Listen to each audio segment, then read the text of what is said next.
we gathered for another sculpture forum. And I'm here with Jock Ireland, the usual Jock Ireland, and Brandt Junceau. And we're being filmed and edited by the amazing Rachael Bohlander. Thank you, Rachael. We're so glad to have you back. And we've been to see an exhibition of work by David Smith at Hauser Wirth here in New York. And we are tremendously honored on this occasion to have with us Michael Brenson. Thank you, Michael, for joining us. Michael, as if anybody is unaware of the fact, is probably the authority, world authority, on the life of David Smith, having published just over a year ago the biography of David Smith. It is an absolutely tremendously deeply researched, wonderful read. And so we're just enormously grateful to have you here with us to talk about this show, David Smith Sculpture. Thank you, Michael, again. What, 7 pieces in this show? Very varied. I'm just going to open it up. I have some observations, thoughts, but would you like to start, Michael? Yeah, I can put some things on the table. And thanks for inviting me after watching these, these programs all these years, your project. It's wonderful to be part of it. I think maybe what I'd just say at the beginning is that I like the show. I find myself quite overwhelmed by it and by individual pieces in it. And maybe more to the point to begin with, I think it's a very good show to have conceived and put on at this particular moment, because it is a David Smith that people don't know. And it's not the David Smith of the Cubies, it's not the David Smith of Australia or Hudson River landscape. There is a kind of a sense of familiarity with David Smith, rightly or wrongly. People think about the name, and then the work immediately gets projected into certain categories. So to pick up a number of the painted works, some of them, flamboyantly and eccentrically painted works from the last years, from 61 on, is to put out there a David Smith that will be unfamiliar. And so it's a show that kind of immediately, in my view, makes people who step into that gallery think about David Smith in a different way and think about him in relation to color and paint, both of which were very important to him and which have been controversial issues over the years. So I think it's a different David Smith. To me, the show feels completely contemporary. There's nothing in the show that feels dated to me. So I think as a way of bringing David Smith into the present, making it possible for people to look at Smith in a way that they haven't before, and to introduce Smith to people who haven't seen it before, and make them think of like a different artist. I think it's I think it's quite successful in that way. So it's a beginning, and that's kind of all I really want to say at the beginning, except that I am knocked out by some of these pieces and surprised by them, and really looking forward to talking about them with you. You said something about not feeling dated. Could there be a David Smith show that did feel dated, or you just mean that there could be a David Smith show that felt a lot more familiar? I think there certainly could be a David Smith show that felt a lot more familiar, and there have been some. Yeah, but not dated. No, but I think that it's possible you could see work by Smith, and however interesting it looked to you, feel that this is work that's nevertheless part of history, and really not so much part of the present. So I'm not sure that you could do a David Smith show that wouldn't have a certain vitality to it, and a continuing vitality. But I feel like this show has a freshness to it. There's a kind of blast that some of these sculptures have, and the painting gives it to him. And you know, painting is an issue with Smith. Color is an issue, and I think it really, you know, makes it possible to think about how much he thought about it and played around with it, and how important it was to his work, because some of these forms, some of these sculptures were clearly made with painting in mind. Yeah, I mean, basically, I agree with you. I thought it was a terrific show. I really enjoyed it. I really, and I found it also, you know, very fresh and present, immediate, wonderfully so, powerfully so. Jock. Well, I don't. I don't mean to sort of dismiss your. Oh, go ahead. But well, I can sort of partially blame my friend, Mr. Junceau. When the show opened, I think I know you can disavow this, but I think I got an email from you saying that it looked like a clearance sale, and that was my sort of first response. Just to pick one thing, what's it called? 90 Sun. 90 Sun. That well, I see it through these English steel sculptors that I sort of, 20 years ago was introduced via the internet, and I haven't seen their work in real life, but they're intense students of David Smith and Caro, and they're intensely critical, and I've picked up on that kind of thing, and I'm imagining, we're looking at Gondola, right? And I'm imagining, well, Robin Greenwood saying, "That's awful. That's not abstract. It's a painting." That's sort of the beginning of my reservations about this. I'm interested, like, what are you saying about abstraction? And if the work is sort of not really abstract. I mean, I think I'm misphrasing you, but I'm interested in what you were trying to say there about how these works were functioning for you in terms of abstraction. Well, the gondola thing functions as, I think of a gondola. The guy sticking a pole, the water separating. Yeah, but are you saying then that, I think the gondola, the word comes from actually like a steel, something within the steel making process. But are you saying that anything, because Smith's work, there's so much about memory images and so much about associative images and so much about, like the title of the show, not one thing, but this multiplicity. Are you saying that anything that has this kind of abundance of association to you is inherently a problem in terms of the idea of abstraction? Yeah,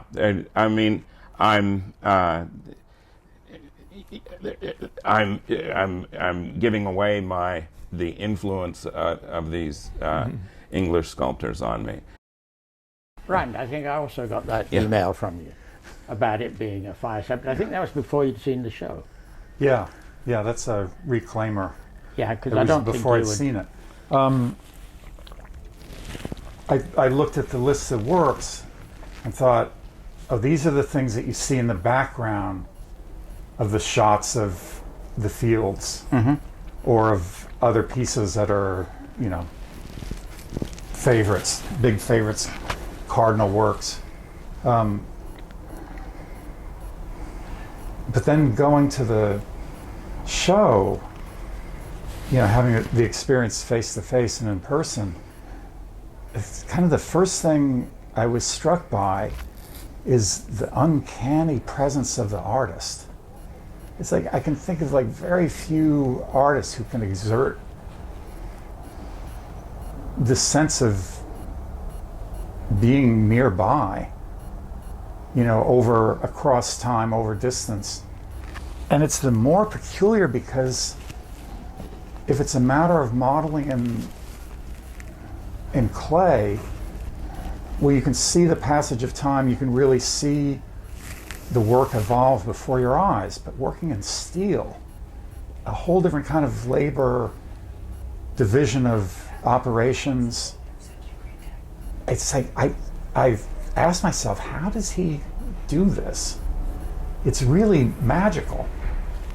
Not just virtuosic, but like a kind of, I mean, literally like a kind of magic, inexplicable. Yeah, I tend to agree with you. The presence of the author, and in this show in particular, I found it was, you know, there's a restlessness, I think. I don't know what, a tremendous energy and restlessness. The variety, you know, amongst these few pieces is staggering. And each one seems to be, I mean, each piece in this show I found, you know, really satisfying. I mean, some slightly more than others, but you know, they were all, I mean, I found myself thinking about precision, and I don't know why that would come into my head, because it's got nothing to do with Smith, and yet somehow or other everything seems to be so right. So when you talk about precision, like there's the element of exactitude, of intention, of every form, sort of every edge, every connection, like what I'm trying to get a sense of what precision might mean, and I certainly agree with you in relation to Smith versus someone else. Like, and that, yeah, and what you're saying is definitely connected with what Brandt is saying. Yeah, I mean, there's a kind of, often things are not exactly what they seem to be. I mean, even to things not being right. I mean, some of the pieces that stand, you know, in a single plane or two or three planes vertically, they're not, a couple are not exactly vertical. You know, and I would think I would be really bothered by that, but I'm not. It just amused me. You know, it pleased me almost, you know. It seemed that there was some kind of very individual, personal connection through that absence of, you know, what might be thought to be precision or exactitude of some kind. Can you give an example of the clumsiness? Like, if we're looking at images here, what do you mean? The piece with the concentric rings, or what's it called? That Circles intercepted. Yeah, I mean, you know, the way those rings, if you look at them from the side, they don't line up, you know, and the pieces that are holding them together seem to be almost random, and yet they seem exactly right, you know.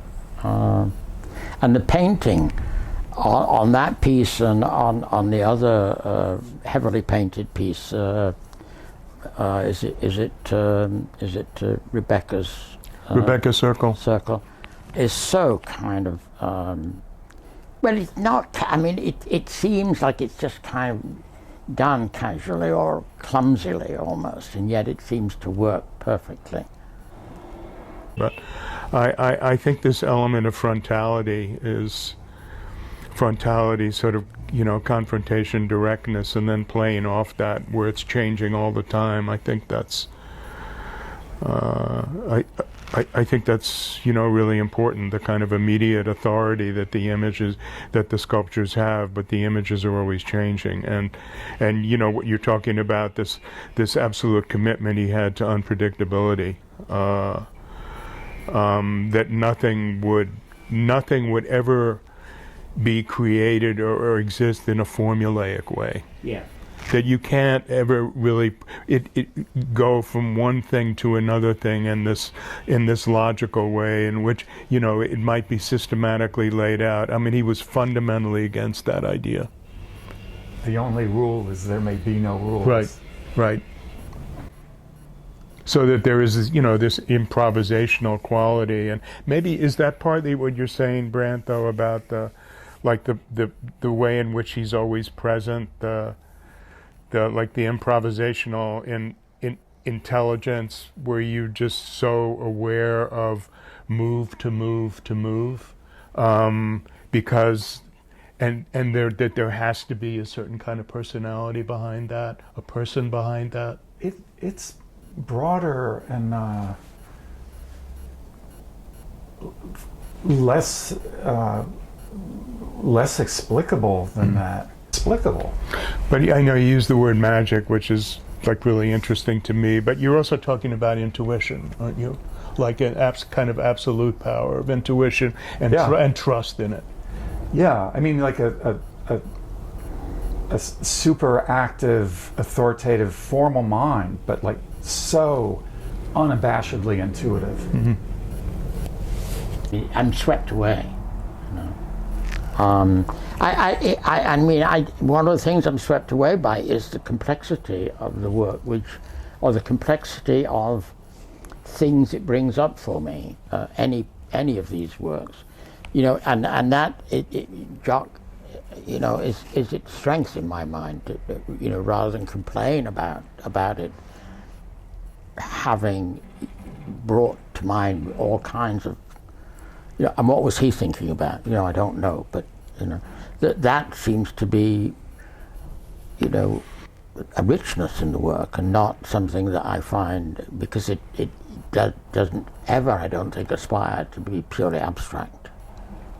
No, he's not that. And I'm just trying to, you know, when I first saw David Smith 50 years ago, I was really impressed. 50 years later, I'm significantly less impressed. And I'm with this, you know, the kind of complexity, or anything goes, anything's possible.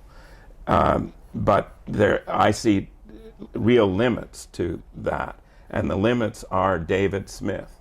I'm missing a kind of depth in Smith, and it's because it's all and sort of only David Smith. There's something to that that idea that pure self is a phantom, and the David Smith that appears is not a Superman. It's interesting. There's some sort of pathos that I feel, you know, with this show, or with thinking about David Smith in 2024. But you talk about a kind of pure self, or sort of only David Smith, like, you know, he talked a lot about identity. And it was a big thing for him. And identity was never fixed. I mean, so the idea of a self, the way he defined identity, really was always in movement, was always changing from moment to moment, could always be something else. I mean, it's part of what I think makes the work contemporary, and you see it in these works too, like the constantly changing aspect of it. You move around them, you know, from angle to angle, it's always changing, but when you come back from time to time, it's always changing. So somehow, what's more interesting to me is the idea of a self that's constantly in process, you know, constantly in moving and always changing, along with, you know, what Brandt and Garth are talking about, which is this tremendous kind of unshakable conviction. and confidence. That's interesting. Like, and you know, that it can be so open to provisionality and transience, and at the same time so absolutely sure of what it is and sure about the moments and the movements that are being made from time to time. That's pretty unusual. Yeah, and you know, to go back to something we were saying earlier, I mean, one of the things I find quite, I mean, you know, the sense of the work being, I think, improvisational was your word, and it has a kind of immediacy. You know, that stuff is heavy. It's difficult. I've worked with steel. It is not nice, and you know, to put things together in a way that feels like, you know, these things feel. You totally have no sense, or very little sense, of just how bloody difficult it is physically, you know. But I have a question, Michael. In your book, you say that Smith wrote about Kandinsky more than anybody, or except maybe Picasso. I see a lot of Kandinsky in these sculptures, disturbingly. You know that some of these I feel sort of could be Kandinsky's made out of steel. Like what? What are you referring to? Well, primo piano, to pick one. But it's the thing about Kandinsky is they came from Kandinsky. The thing about Smith is there's this impure, you know, it's less out of Smith, more out of a healthy embrace of another artist, but I'm curious about what. Yeah, I mean, I'm sort of curious what, you know, what if you feel like there's almost too much of a influence or too much dependence on Kandinsky, what you'd mean, because I don't see it. I mean, I do feel, I was thinking, you know, in the show today, I was thinking of the circles in the show, and I was thinking like almost an opera of the circles here. You know, and how important the circle was for him. And I was, you know, thinking about Kandinsky that way too, that kind of, you know, that kind of continuous invention with certain kinds of forms. But I could also say, you know, I mean, he cared a lot about Mondrian too, and there's something about the fixity of these as sculptures too, where I you know, I could see as much of Mondrian in them as I do of Kandinsky, like a lot of other people. So what you're saying, almost like of an overabundance of Kandinsky, and that primo piano could be Kandinsky. I mean, I don't even think of Kandinsky as being particularly sculptural. I mean, maybe that's me, but I have a hard time like getting from Kandinsky to primo piano, to get from Kandinsky's paintings into that particular kind of sculptural world. So, you know, I'm interested if you want to like go further with that or be more particular in what you're trying to say. Well, you started with talking about all the color in these, and there's just a complicated relationship between sculpture and painting in Smith, and there's a lot of painting in Smith, and it's remarkable, and it's, you know, especially its use of steel. He's able to sort of subdue or bring painting into sculpture via that special material. Jock, I never, I mean, however important Kandinsky or Mondrian or anybody else was to Smith, it doesn't seem present in the work to me. The work seems to come very much out of, you know, not out of, but the overwhelming sense for me of the work is of a kind of industrial world, a kind of world of fabricating, making things in factories, in places where workmen, do things that are routine. Exactly. Yeah, right. But this is anything but that. But that's the world that it somehow the references, to my mind, is this, gritty world of. But it's balanced or complicated by a sort of boy-like enthusiasm for art and modern art.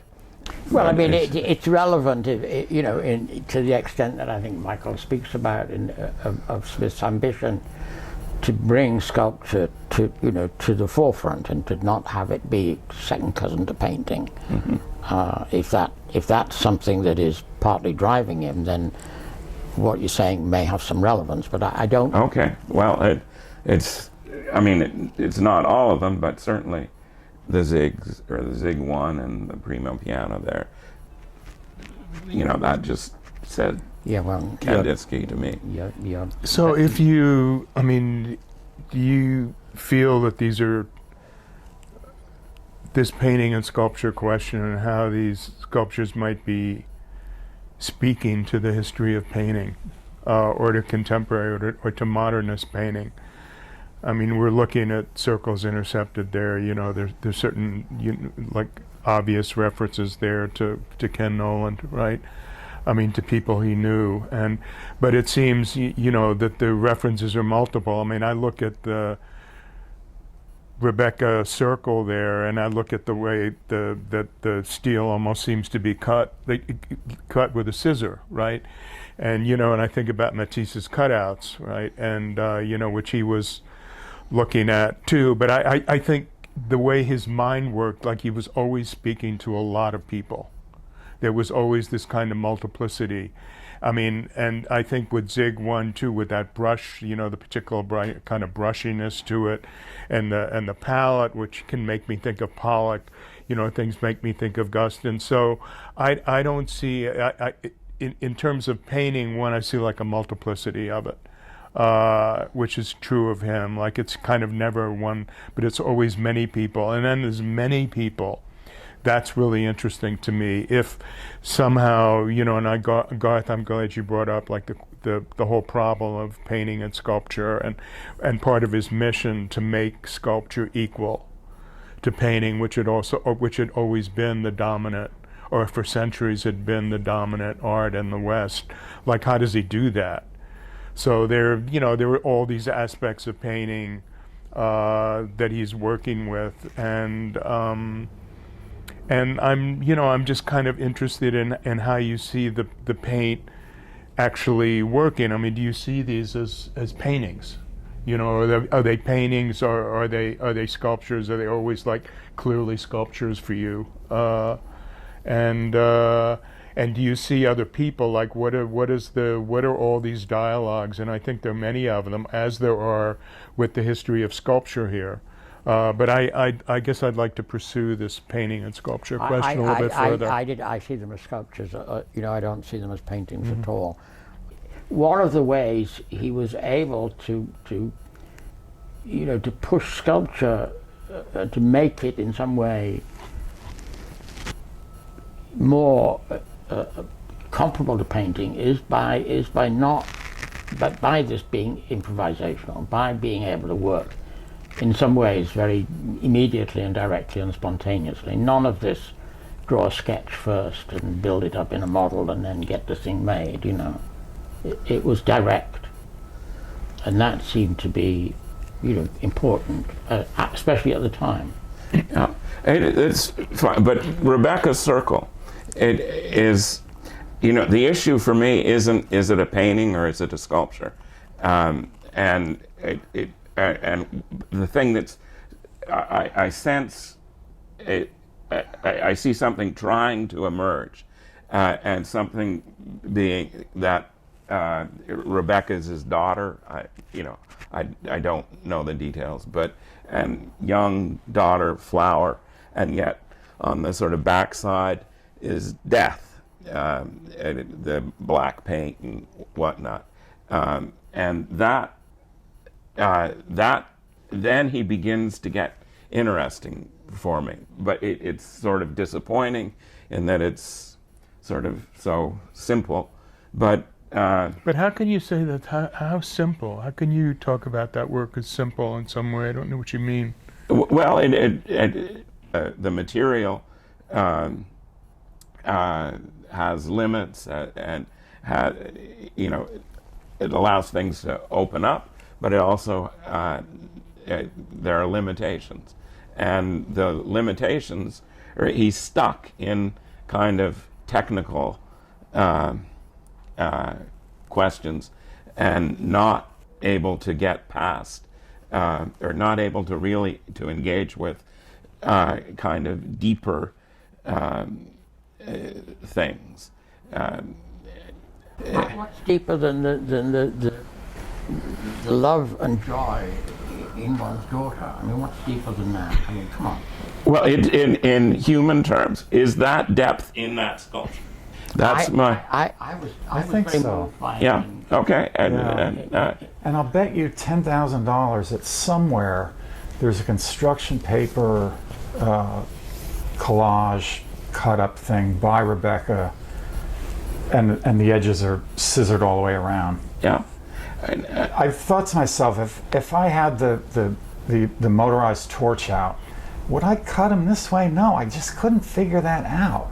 Yeah. And the only way it makes sense is like it comes from scissors and paper. Yeah. And it's something between he and Rebecca. Yeah.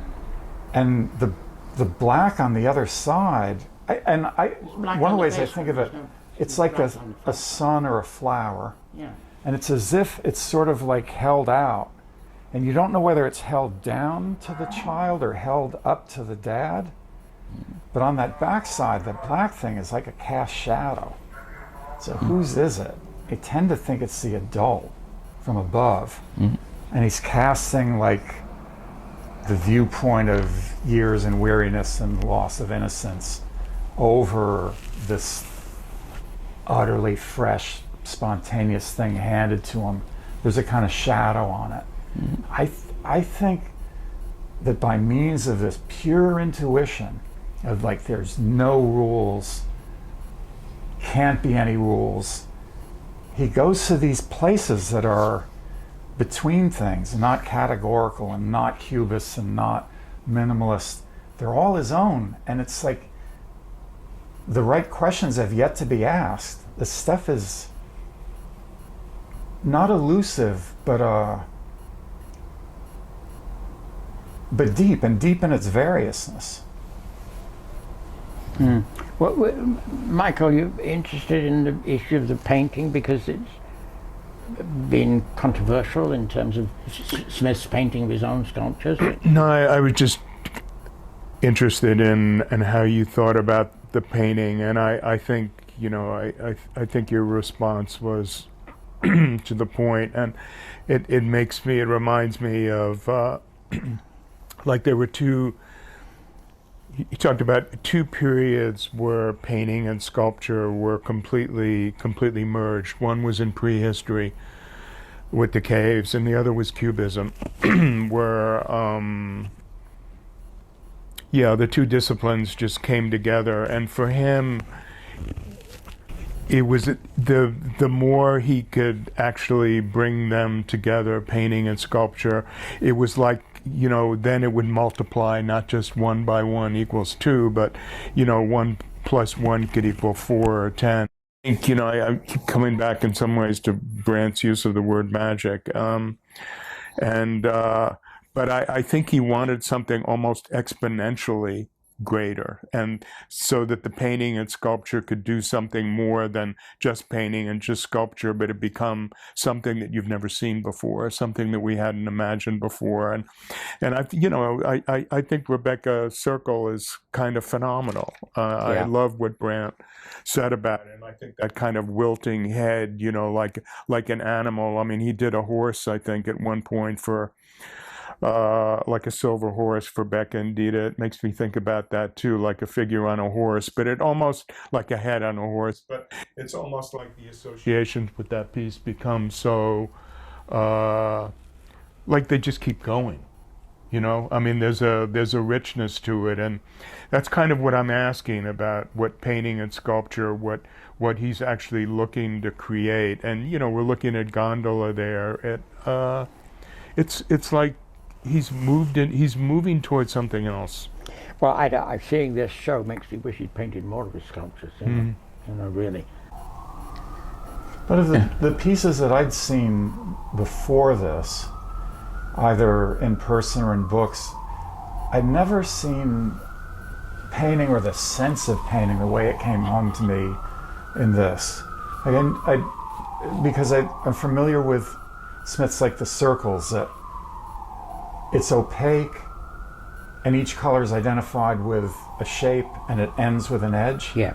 But here there was like wet into wet, wet over dry, soft edges, sharp edges, you know, things painted in, painted out. So I think that thing that he had posited against resistance in his own time, which I don't give a, you know, care about at all, painting or sculpture, which is better, or can one intrude on the other. You know, I think seeing this, I felt like he succeeded in making this thing that's one and the other and beats either. Mm-hmm. That's exactly what he wanted, I think. Yeah.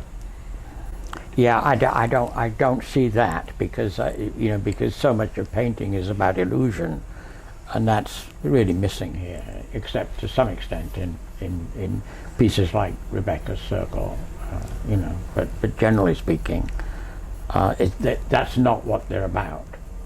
The painting is not in order to create some other dimension within the work that is creating an illusion about what's physically there. What's physically there is physically there. You're not in any doubt about it. I'm not in any doubt about it. So the issue of pictoriality and illusion is not something that I think is being very much played with in these works. The painting serves to bring them to another level of presence, another level of liveliness, rather than to turn them into something where you're not quite sure what it is you're looking at. Yeah. I think that painting, I mean, pieces in this show, painting brings in a certain spatial ambiguity that's not depictive, but it's you know, it's contra-abstract. Yeah, no, you're right. I mean, there is a degree of ambiguity. I mean, I agree with what Brandt's saying, that even if it's true, there's a complexity of the person that comes through, and a complexity that he cultivated, because he knew how important it was, and that takes over. But I just get lost in the things themselves and the kind of, you know, miraculous quality that some of these things have for me, and that's where I go. I find I get absorbed in the work. I mean, I find myself thinking, how did he? I mean, this thing consists of, you know, like Rebecca's Circle. It consists basically of 3 elements, you know, and they're very simple elements. You know, there's a tank top, bottom, and then 2 planes. You know, how the hell did he make it so alive? You know, how did he and how did he put these things together to make them come alive like this? You know, I mean, it's remarkable that he, you know, that on the one hand his means, although I've spoken about it being heavy and difficult, but on the other hand his means are so simple, and yet the works are so complex. Well, yeah, I mean, visually, referentially, metaphorically, they are extraordinarily complex, and yet the means that he uses to articulate whatever it is he's articulating are themselves, you know, nothing high tech. I wonder if this sense of Smith always being present is in some way that despite the size and the material, there remains a quality of intimacy, I think, always. Yeah, something interstitial that you just can't make sense of in any way but with one individual's identity. It doesn't compose any other way. Yeah. It's like bits and pieces grabbed from here and there, and they're assembled with no rule but the person. And although there's tremendous skill, technical skill involved, you're never made aware of it. You're never thinking, oh, what a wonderful craftsman. I think for Smith, he would have wanted to get away from that notion of craft, that would have been so, it's almost, the idea of the feat and the sort of engineering feat. And I like what you say, because the difficulty, he never makes you aware of the difficulty. He always conceals it. But then that's part of, I think, the magic of it too, that somehow these things come into being and you don't quite know how. I feel like still that question, how did he do this? How is this being done? That's important, Maybe it's important maybe in the way it is, with Picasso, I'm not sure, with Miro, I'm not sure, but it seems to be like, how did this happen? And it's like a wonderful question. It's not an obscuring question. It's like a wonderful question, because it seems to carry with it a certain kind of depth, or a certain sense almost of like the mystery of things, or how amazing it is that human beings somehow can always do what's unexpected, what we couldn't conceive that they would do before. So it seems tied to much larger questions, even the politics of the work. This kind of, mystifying gift of putting these complex things together and making them stand and giving them a certain kind of vitality and making you go, wow. I think the wow quality is really important. I think one reason they can feel as spontaneous as they do is because he's got Terminal Ironworks behind him, and he's, the scrap pile is there. The time alone, without any of the guys at work, is there, and the familiarity with the tools and the operations is there. So like the Rebecca circles, it's 2 plates, 1 tank end. That's it. And you can tack it together fast and look at it for however long, and the other guys could have done the rest of the welding without him, and then he's alone for the painting. And the painting, I thought on this visit, it's the last thing he did. It doesn't change the three-dimensional form, but it's like this caress. Is it a caress, or is it a rushed sort of obligation? That kind of space-filling stroke on the inside and outside of the 90s sun, it's like he's got all the time in the world. Okay. No hurry. It's never, you never feel he's churning it out. There's always this kind of immense amount of care, right? I agree with that. But he's nervous when he's painting. This is my strange. There's an emotional edge. There's an anxiety. He's entering Kenneth Nolan's territory. It varies. There's a tenderness sometimes. Sometimes there's a vigorous. Like the anxiety of that 90s sun, which I found just could not imagine how moving it is. In part because I'm a son and a father, and it just it gives me this ache even watching the clip. It's not a matter of nervous anxiety, but like a careworn kind of feeling, I don't know, it expresses itself fully. Like I can throw words to it, but Yeah, yeah, I hear it just you. gets me without that. Yeah, no, I hear you. I hear you. I mean, it couldn't be more rudimentary, couldn't be more sign-like, but that little bit of tip of the concave tank end forward, Yeah, it's almost good, but it's coming awful close, Jock. When I think of that, it's a problem for me because I see it as sort of dumb, but it's full of feeling. All those feelings that. But I think of George Spaventa. He did a father and son sculpture, little tiny thing in clay, but there it's clear. Yeah. This is complicated. It's mixed up somehow. There you go. Well, but When I was a kid, like when I was 20 and leafing through David Smith by David Smith for the umpteenth time, like the umpteenth night, I'd look at that thing at 90 son, 90 father, and think, okay, yeah, got it. And let me see something else. Totally unexpected to me that it could, have that reach. okay, yeah, good. And its dumbness is one of its strengths. I mean, Yeah. it is That's the vulnerability is the way he gets into his sculpture. No,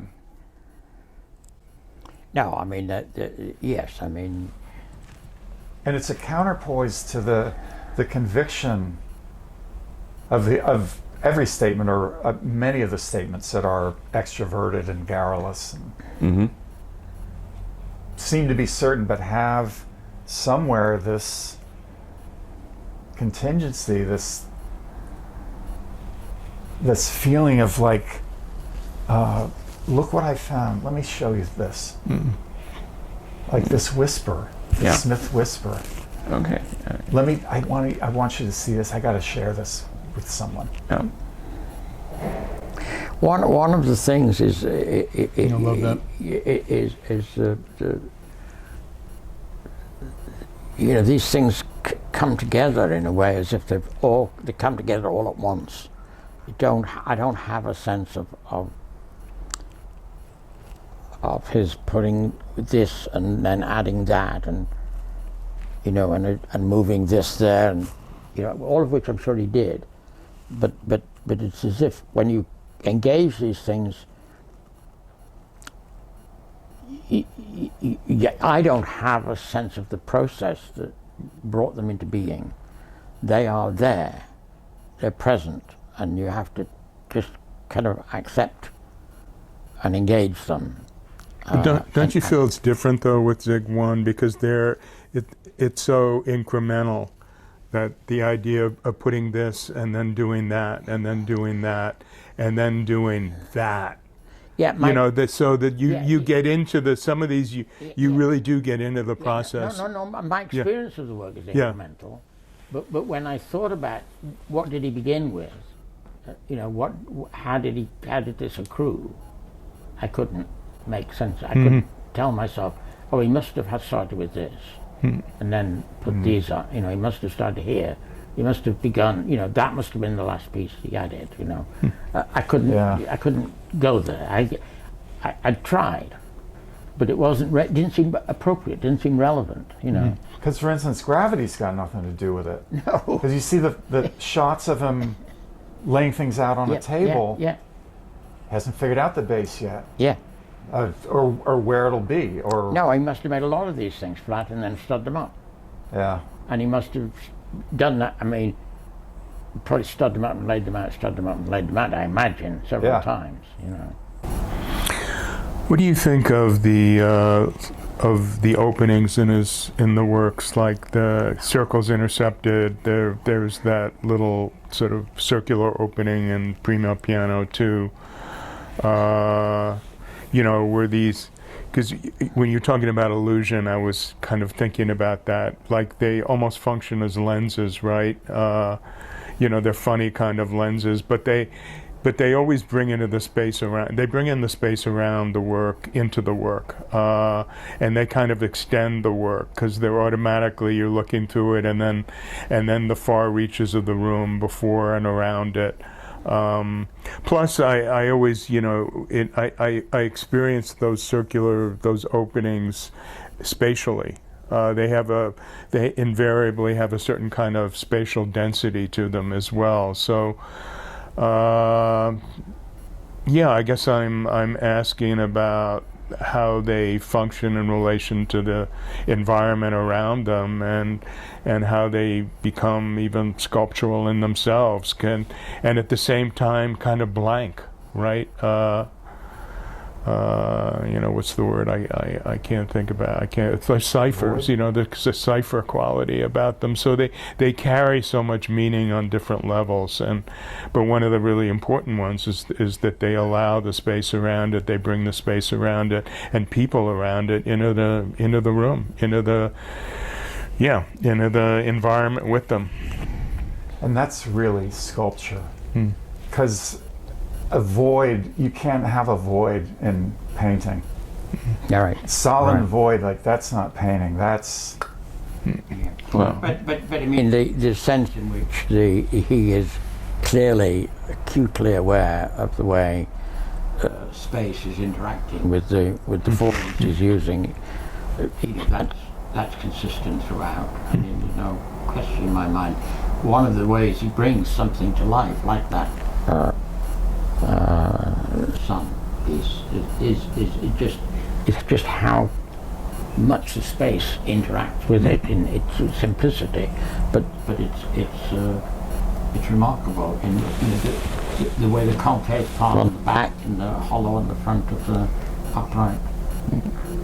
That transition from the space of the back to the space of the front is really remarkable.